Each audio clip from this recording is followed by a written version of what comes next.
সকল দলের মানুষকে নিয়ে একসাথে আগামীর হাতিয়া গড়তে চাই। আমি আগামীর হাতিয়ার ইশতেহার ঘোষণার আগে আমি বলবো, আপনাদের প্রতি আমাদের কোনো রাগ নেই, আমাদের কোনো ক্ষোভ নেই। আপনারা আমাদেরকে আক্রমণ করলেও আমরা পাল্টা আক্রমণে যাব না।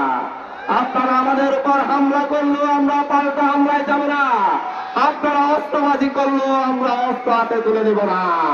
কারণ আমরা সেই দুঃসহ দিনগুলা পিছনে ফেলে আসতে যাচ্ছি।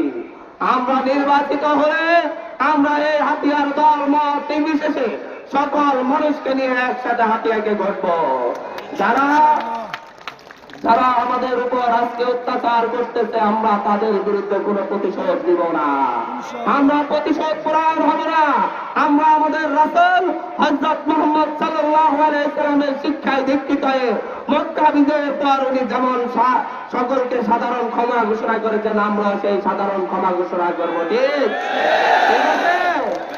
এখন আমরা আজকে প্রথম হাতিয়ার জন্য ইতিহাস হয়ে যাচ্ছে। হাতিয়ার জন্য আজকের এই সমাবেশ ইতিহাসে স্বর্ণাক্ষরে লেখা থাকবে। আপনারা যারা এখানে উপস্থিত হয়েছেন, প্রত্যেকটা মানুষ এক একজন ইতিহাসের সাক্ষী হতে যাচ্ছে। এই প্রথম আমরা প্রতিনিধি হিসাবে হাতিয়ার মানুষের সামনে হাতিয়াকে নিয়ে স্বল্পমেয়াদী এবং দীর্ঘমেয়াদী পরিকল্পনা তুলে ধরতে যাচ্ছে। আমরা এটার নাম দিয়েছি নতুন হাতিয়ার জন্য আন্দোলনের ইশতেহার, নতুন হাতিয়ার জন্য কৃষকের ইশতেহার, নতুন হাতিয়ার জন্য জেলা ভাইদের ইশতেহার, নতুন হাতিয়ার জন্য প্রবাসী ভাইদের ইশতেহার, নতুন হাতিয়ার জন্য ব্যবসায়ীদের ইশতেহার, নতুন হাতিয়ার জন্য মা বোনদের ইশতেহার এবং নতুন হাতিয়ার জন্য আমাদের খেতে যাওয়া প্রত্যেকটা মানুষের ইশতেহার। আমাদের সিএনজি ড্রাইভারদের ইশতেহার হবে, এটা রিক্সা চালকদের ইশতেহার হবে, এটা আমাদের নির্যাতিত নিষ্পৃষ্ট প্রত্যেকটা মানুষের ইশতেহার হবে।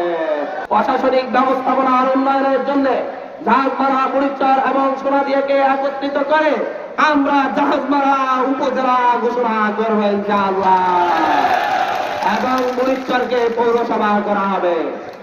হরুনি সানন্দীকে ৬০টি ইউনিয়নে রূপান্তর করে আলাদা আরেকটি উপজেলা গঠন করা হবে। নদী বন্দরের অনুমোদন অলরেডি আমরা নিয়েছি এবং আগামী ৫ বছরের ভিতরে নদী বন্দরের কাজ সম্পূর্ণ করে হাতিয়াকে জেলায় ঘোষণা করাবো ইনশাআল্লাহ। নোয়াখালীকে বিভাগ করার প্রচেষ্টায়, নোয়াখালীকে বিভাগ করার জন্য আমাদের যে সংগ্রাম, সেটার নেতৃত্ব আমরা দিব ইনশাআল্লাহ। সর্বশেষ আমরা বলছি, আপনাদের এমপি নির্বাচিত হলে জবাবদিহিতার জন্য প্রতি বছর তার কর্মকাণ্ডে এবং সরকারি বাজেটের শ্বেতপত্র প্রকাশ করা হবে।